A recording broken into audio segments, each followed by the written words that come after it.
بسم الله الرحمن الرحيم الحمد لله رب العالمين وصلى الله وسلم وبارك على عبده ورسوله الأمين سيدنا محمد وعلى آله وصحبه أجمعين أما بعد.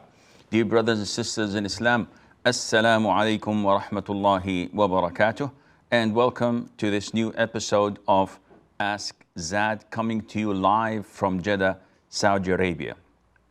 Our first question for today is from Abu Uthman. Abu Uthman says, Allah has given me guidance and I practice Islam, but my family back home is not practicing and I do not get the courage to stop them or tell them what they are doing is wrong. For example, doing un-Islamic things like taking loans from the banks, eating with the left hand, etc. How to get the courage to speak up?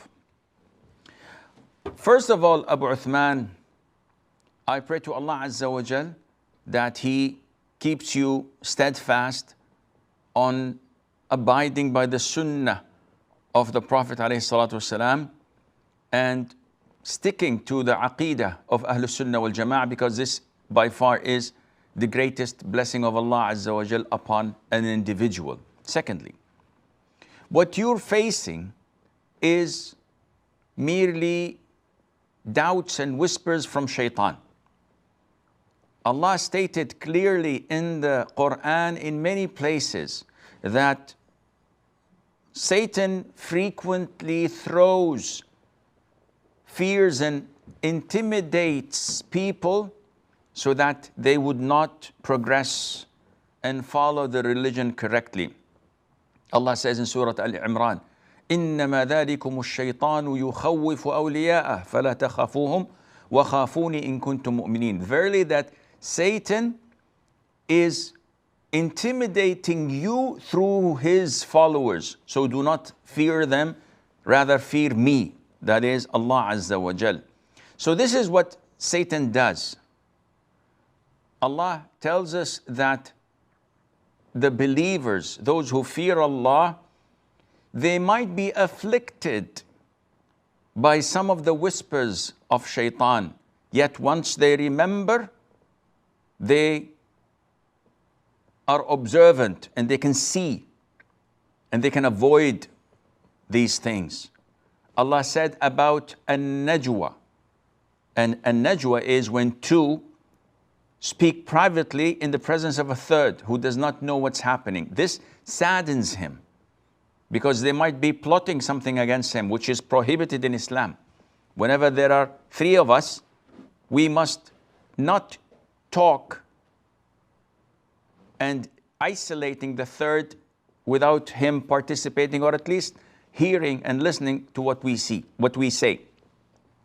Allah says, إِنَّمَا النَّجْوَى مِنَ الشَّيْطَانِ. This private talk is from Satan. And the purpose is so that he would sadden and depress the third person. And this is why it's prohibited. So there are so many places in the Quran and the Sunnah where Allah shows us the work of Satan and how it is done. Therefore, you should know that such a fear is from shaitan. Now, if it were something worldly, like someone is interested in buying a car, which you know is not a good thing to do, and you have knowledge of it, you would not hesitate to intervene. If it were something medical that you've gone through, and you know that this medication has this particular side effects, and they're talking about it, you would have no problem in saying, no, this is a bad medication. I had the following symptoms, and then I changed it, and this and that happened. But you have to notice that if you speak in any other field, you would not have this fear nor intimidation. Only if you want to speak about Islamic things, then this shows you that this is from shaitan. Definitely. and he's working hard to stop you from benefiting others. Now, having said that, this does not mean that you become the moral police or the Islamic police.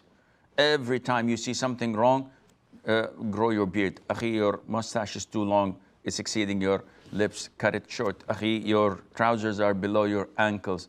My friend, the way you're sitting is not right. Are you eating with your left? You're doing this. You should not laugh so loudly. Don't use vulgar words. Don't. A'udhu billah. No one will ever sit with you if you're like this. So, Sheikh, are you saying that I should not speak? No. You should call to Allah's way with wisdom and nice, fair preaching. And wisdom dictates that you prioritize things first. So people that you had not seen for a couple of years because you're an expat, being an expat and you're coming back home after 2 or 3 years, and they see you and you immediately start pointing fingers at them, the first thing they would say, Wahhabi. This is what they usually say, because even if they don't have the ammo to defend themselves, but this is the easiest way to defend, which is attack, tarnish your reputation, discredit you. So the right thing to do is, first, you have to have a long-term objective and a short-term objective.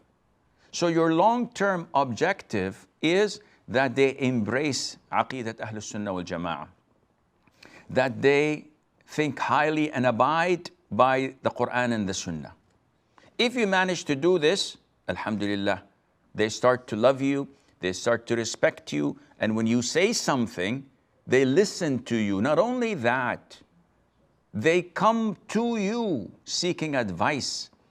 And you will find that they, because now they trust you and love you, they send you WhatsApp messages. What do you think of this? Is this halal? Is this haram? So you become a beacon in their society, because now you've managed to gain their love and respect. So this is a priority. Now in short-term objectives, sometimes addressing them in public would repel them from your da'wah. So try to avoid this. Try to make it one-to-one. Try to always sound apologetic. So you speak to them individually. Akhi, like you did something over there a few minutes ago, I didn't want to address it in front of everyone else, and I'm really embarrassed. I don't know how to tell you this, but please, I beg of you, do not feel angry. Yani, accept my advice, and if you don't want to accept it, I'm okay with that. But please, I really love you. Anyone, if you give an introduction like this, would say, Akhi, whatever you want to say it. I'm going to accept it, even if you insult me, even if you swear at me. I'm okay with it, because your approach is beautiful. And then you start to talk about the priorities. Growing the beard is not your number one priority. Maybe clipping the nails is not. Wrong haircuts is not. Maybe you should focus on if a person does not pray, if a person maybe says something that goes against Tawheed, or curses the religion, or says something that is blasphemous. This is a priority. Maybe the way they talk to their parents, you should address this to them. So focus on an issue at a time, while trying to to install in their hearts your respect and love. Let them feel your sincerity, and inshallah, you'll be able to speak to them without any fear in the future. Saima says, Sheikh, we invested in a Muslim firm and had monthly benefits, profits, or loss sharing. And we used to pay zakat on the main principal amount. Now, since 5 months, the company's owner is in prison due to a case, and our money nor benefits have come. Do we need to pay the zakat on the principal amount, for this year. First of all, we have to be really careful where we invest our money. So many times we trust people and we trust them blindly. So we give them the money only to end up finding that they've misused it, abused it, and now they say that the money is lost. It is our problem. We did not do our due diligence, and we just trusted people because they looked Islamic in their appearance and the way they talk. So first of all, you have to make sure that the person who's investing it is legit. There is a big famous company for the past few years that was collecting money from investors, claiming to deal in gold and giving back a lot of profits. And people would invest a lot only to find out that this was a pyramid scheme. This was a Ponzi scheme. And I spoke to some of the people who worked there, and they said to me that this is the fact. How do you know? I said, no, we know the owner, we know this and that, and they deal in gold, and the profit is astronomical. Subhanallah. We know what's happening in the gold market and how high it goes and how low it drops. But it cannot generate such profits. So this is a networking scheme or a pyramid scheme. But people keep on investing. So it's your problem. Secondly, zakat is due when the money is within your grasp and you have control over it. If my wealth is in a foreign country and they overthrew the government and the new government confiscated my wealth, do I pay zakat on my investments there? No, because I'm unable to retrieve it. If I give 100,000 as a loan to a person and he's rich, and every time I ask for it, he declines, is zakat obligatory upon me? No, because I cannot get hold of it. Likewise with your investment.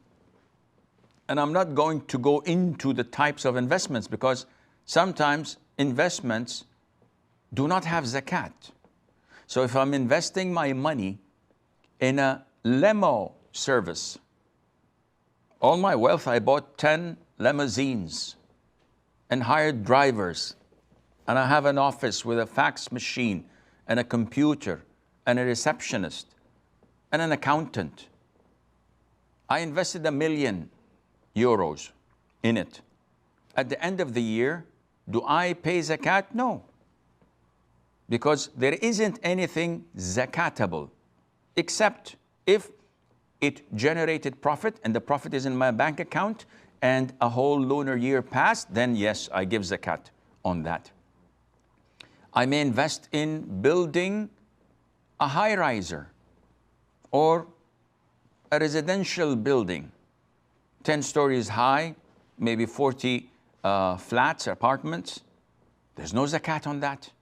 The zakat is only on the rent. So I'm not going to go into this and talk about it, Saima, but I'm going to say that basically speaking, if your investment has been confiscated or has been blocked and you cannot reach it, then there is no zakat until it gets back to you, until the owner comes out and he starts paying people off. Then in this case, yes, whatever you receive, immediately you give 2.5% of it as zakat. Safi says, is buying a car and paying in installments for 8 years with 4.99% interest halal? We've been reading online that as long as the monthly installments payments agreed upon don't change for 8 years, as well as the interest rate, then this is permissible. Car is 45,000 plus taxes and interest, and the full price becomes 56,000. That 56,000 will be split monthly over 8 years, and monthly payment never changes?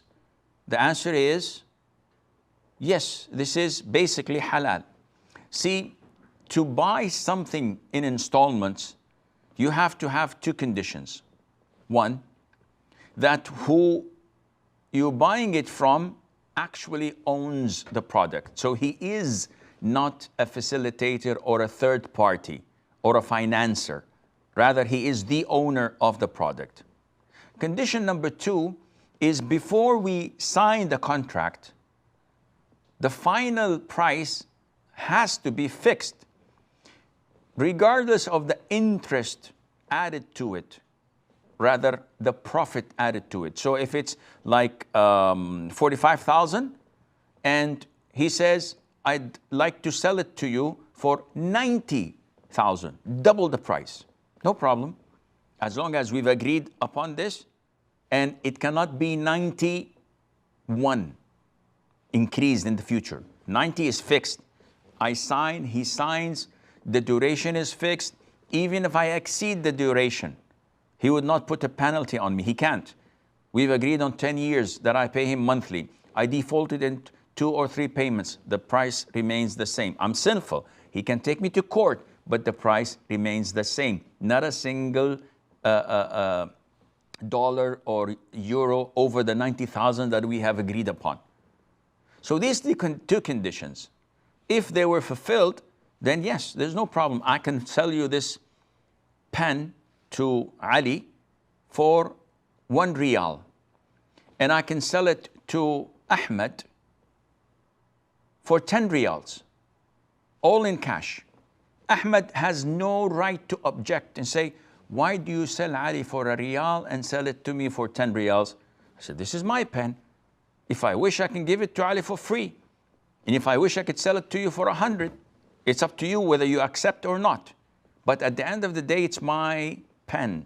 So whether I sell it in cash for 1 riyal or I sell it in installments for 10 riyals, as long as I'm the owner and as long as before the transaction is finalized, the final price is set and not to be increased, then there's no problem in that, insha'Allah azza wa jal. So Saima again has another question, or a different one. She says, can we use vanilla extract or vanilla essence in our cooking? Now, vanilla at the end product, does it ever intoxicate you? Unanimous decision is nope. You can eat as many ice cream cones you wish. You can put as many vanilla in your cakes and desserts and consume whatever you want. Yes, you may become diabetic at the end of the day, but this does not render it or make it haram. So why do people ask about vanilla extracts? Simply because when vanilla is produced, it is one of the most expensive plantations around. I think it's maybe second to saffron in value. And the way it is processed is that it's immersed in large quantities of alcohol. It has to do something with dissolving it and processing it in a certain way. Now, this is what makes a lot of people, confused. Oh, it's immersed in great quantities of alcohol. First of all, alcohol is not najis. It is not impure. And hence, using it externally, applying perfume with 80% alcohol in it externally, has no impact on my prayer, on my purity at all. So I need not be concerned of the issue of purity. Okay, Sheikh, then what about the issue of intoxication? Alcohol is not wine, is not whiskey, is not scotch. Alcohol is a different thing.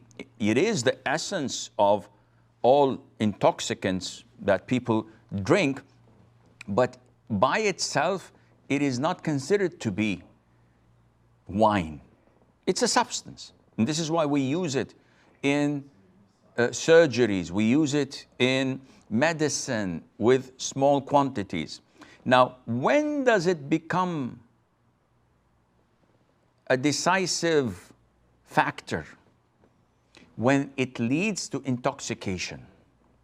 So the end product is what? It is the vanilla. Consume a kilogram of it. Does it intoxicate you? The answer is no. Then it is not prohibited. Even if small amounts of alcohol are found in pastries, in cakes, in some fruits, in some juices, as long as you consume a lot of it and it doesn't intoxicate you, then this is insignificant. The amount does not affect the permissibility of a product, and likewise with the vanilla extract. And I hope this answers your question. We have a short break. Stay tuned, and inshallah, we'll be right back. محمد صلى الله عليه وسلم.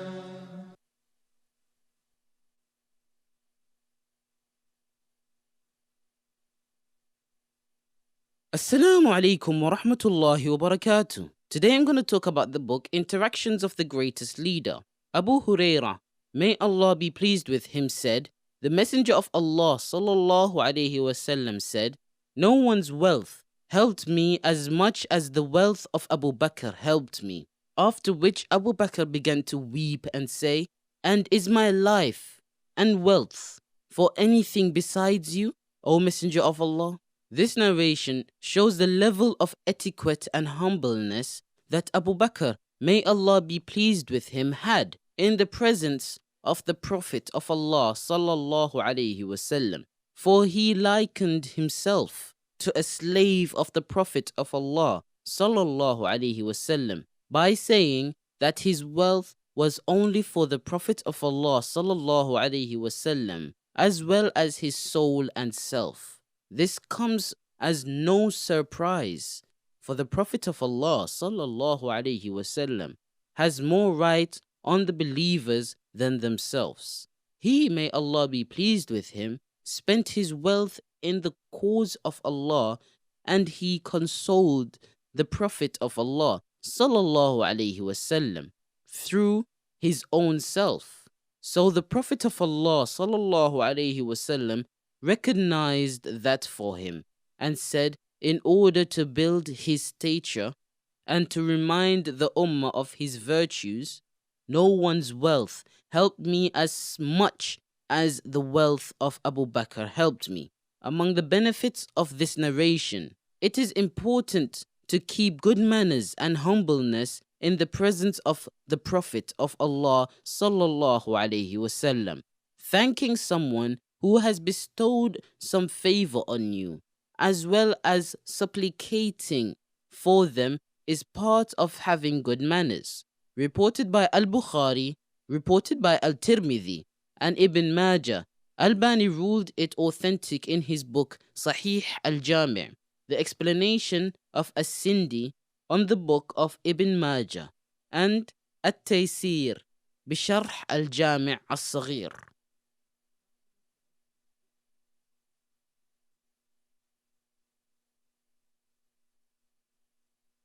محمد صلى الله عليه وسلم.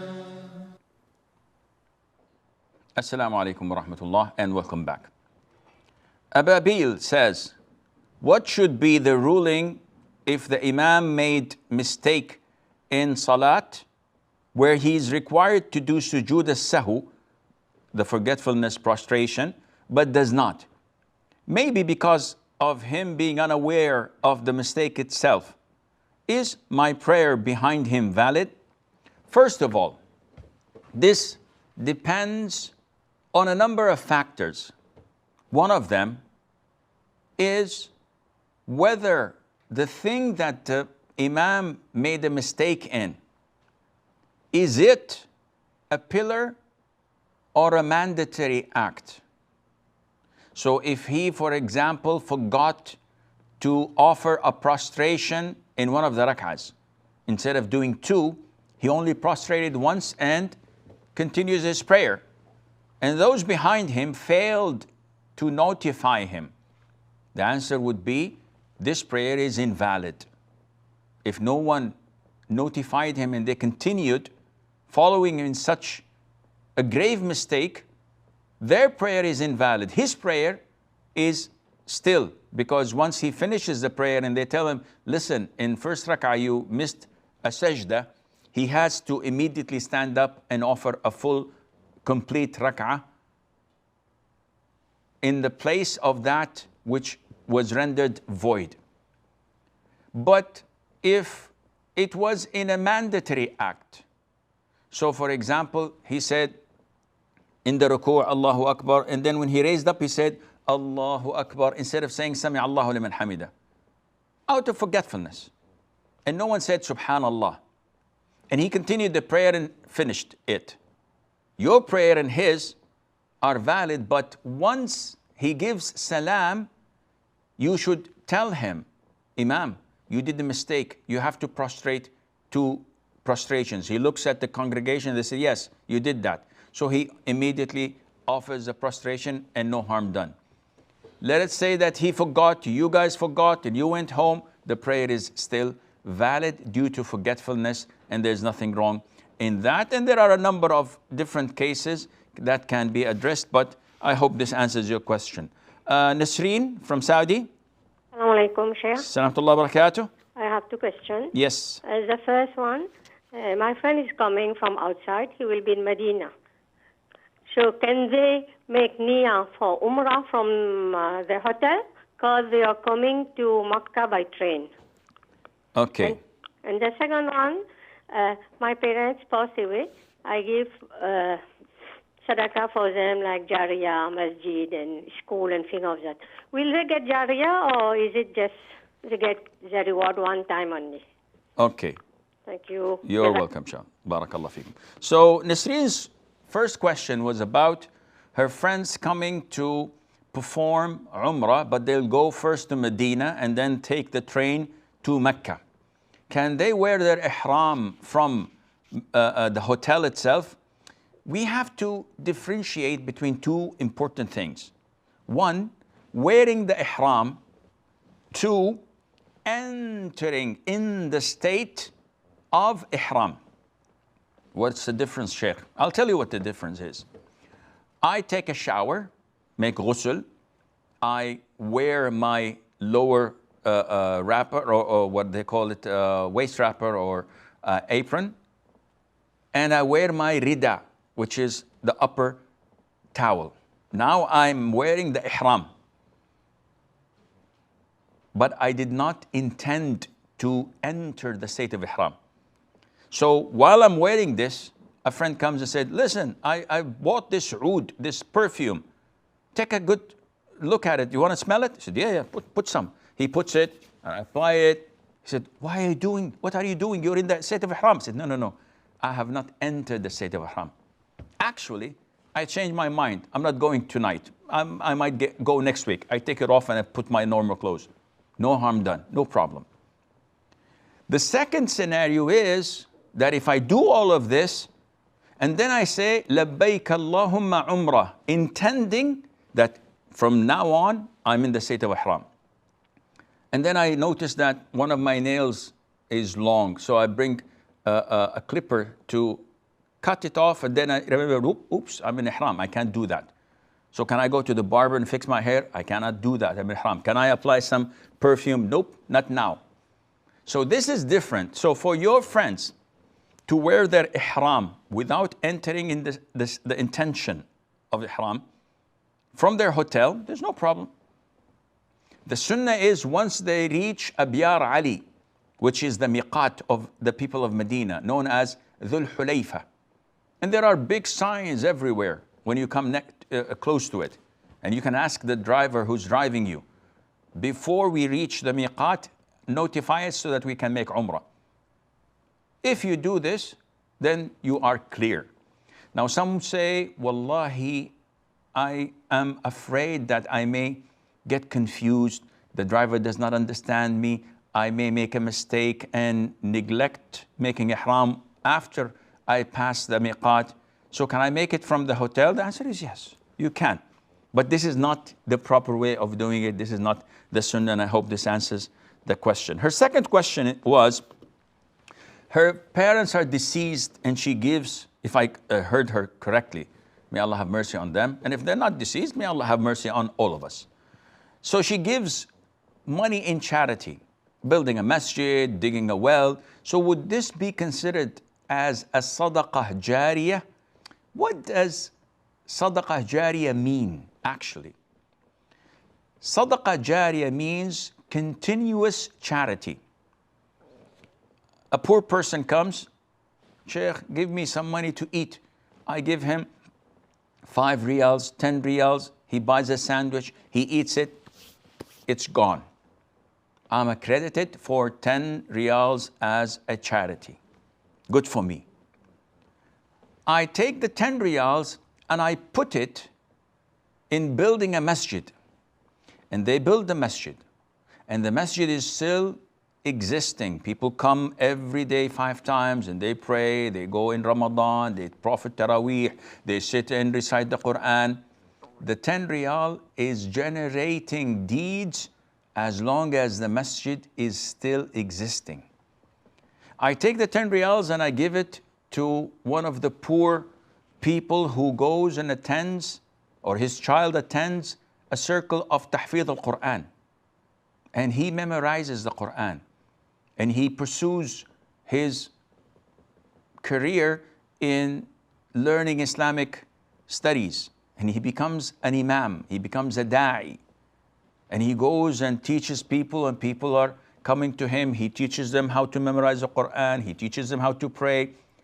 The 10 riyal is generating, because this is an ongoing, continuous sadaqah. So this is the difference between a one shot and a continuous generation of sadaqah and of good deeds. One shot can mean paying the rent, buying medication. It's good, it's essential. The guy is going to die. So no, you can die out of cancer. I'm going to look for something that is continuous. No, you have to do this now. But if you have the luxury of doing a little bit more, in this case, yes. For example, if you support an Islamic satellite TV channel, if you support a channel that propagates Islam, how many people watch this program? 5,000? 50,000? 500,000?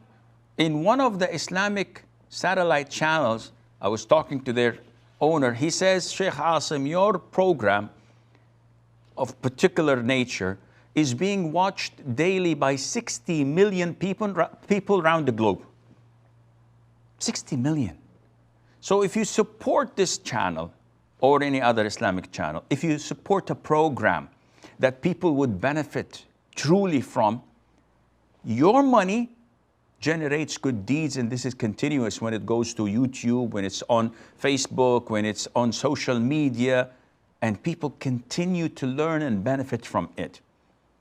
But this does not make us underestimate giving direct charity to the poor, to the needy, to those who are homeless, to those who cannot afford medical treatment, etc. Then we have a question from an anonymous person. What's the proper way of doing nikah, and what are the requirements, like everything? I hate these questions that come and say, tell us everything. This is not an encyclopedia, akhi. This is a Q&A program. I cannot devote a lecture for everything. You have to be specific. So generally speaking, what is the proper way of doing nikah? The proper way in Islam for marriage, nikah is marriage, is that the father of the girl or her guardian, if she doesn't have a father, then her brother. If she doesn't have a brother, then her son. If she doesn't have a son, then her uncle, then her cousin, paternal, or not maternal. So they propose, this is known as ijab. There has to be a proposal from the guardian. He says, I give you my daughter in marriage. This is the proposal, the ijab. There has to be a response known as qubul, acceptance. So the boy says, I accept her marriage. And this has to be in the presence of 2 male Muslim witnesses or more. We don't have to specifically identify them as Ahmed and Muhammad. If we are in a gathering and everyone is listening, this is sufficient, though we did not specify who the witnesses are. And one of the conditions is that a mahar is given, a dowry, from the boy's side to the girl. And this is either agreed upon before the marriage contract, that usually the boy or his father says, listen, we're giving 20,000, 30,000 riyals. Is that okay? And the girl's father says, yeah, it's okay. Or they says, no, we are interested in 50,000, for example. So it's give and take. Or if they did not disclose an amount, then the judge looks at the average that women in that area take as a dowry, and he forces the boy to give it. And that's it. End of story. The marriage took place. Of course, the consent of the boy and the girl is a priority, but this is by default. Because if the girl does not accept the boy in marriage, the marriage is void. And the father of the boy cannot just simply propose and his son is unaware of that. This also is not valid, and I hope this answers your question. Hamid says, can we call innocent people who have been killed by the terror attack or stabbed or bombed as martyrs? Example, people who were shot dead today in the mosque, and that is referring to Christchurch in New Zealand. So first of all, this was a tragedy. This was a heinous crime. And this was the result of hate speech that white supremacists and the politicians of so many kafir countries have been repeatedly stereotyping and brainwashing their people through the media by accusing Islam of being a terrorist religion. This is the result. Helpless people, defenseless people, unarmed people who go like clockwork every single week on the same time to the masjid to offer their Friday prayers. A guy goes in, opens fire discriminately, killing children, women, men, whoever is standing in his face. And the justification, it is written on his magazines, his machine gun magazines. It's written all over the place, in his Facebook, in his declarations. It's something to do with hatred of a Christian towards Islam. But as Muslims, our hands are tied. We cannot play their game and accuse Christianity. Why? Because Allah tells us in 2 places in the Quran, in chapter 5, to be fair and not let our hatred or grudges against people to transgress. We cannot. It is easy for me to put hate speech now and start saying that this is a new crusade, this is Christianity, all Catholic Protestants are this and that. But this is not true. They're not all like this.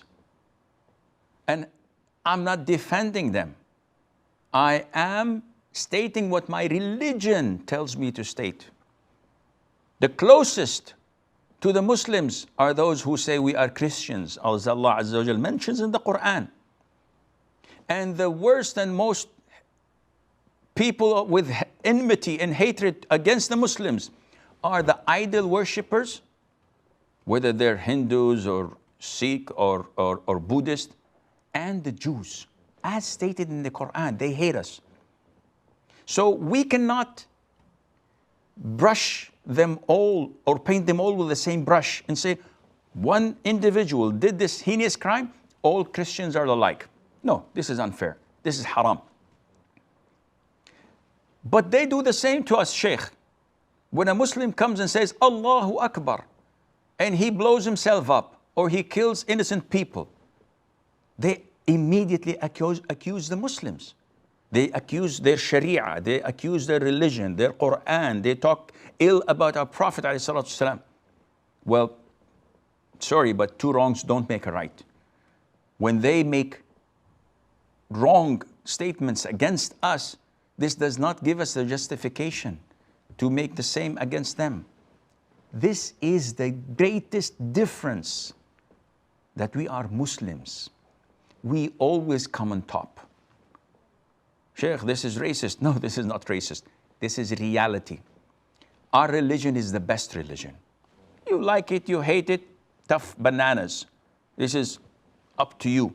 We are proud of our religion because anyone who's objective, who's fair, would say, Akhi, this is the time for you to retaliate and to condemn the Western world and the Christian world and the Crusades and this and that. No, it's not. We're Muslims. We have to be fair. Even if we're fair against our parents, as Allah mentions in the Quran, you must be fair. Even if against your parents, you have to be fair. So at the end of the day, it's a heinous crime. But when we look at facts, why did these people go to the masjid in the first place? Ask an individual before going to a Friday prayer, why are you going to a Friday prayer? He would say, because Allah ordered me to do so. Then he would say, because this is my pathway to paradise. This is the way I reach paradise, by going to the masjid, offering my prayers. And I die doing this, I end up in Jannah. So this is what they wanted. This was their objective. And this killer made them reach their objective a bit quicker. So for them, we're not sad. We are happy because, alhamdulillah, we consider them to be winners through their martyrdom. And this answers your question, Hamid. Can we call them as martyrs? And the answer, it's an issue of dispute.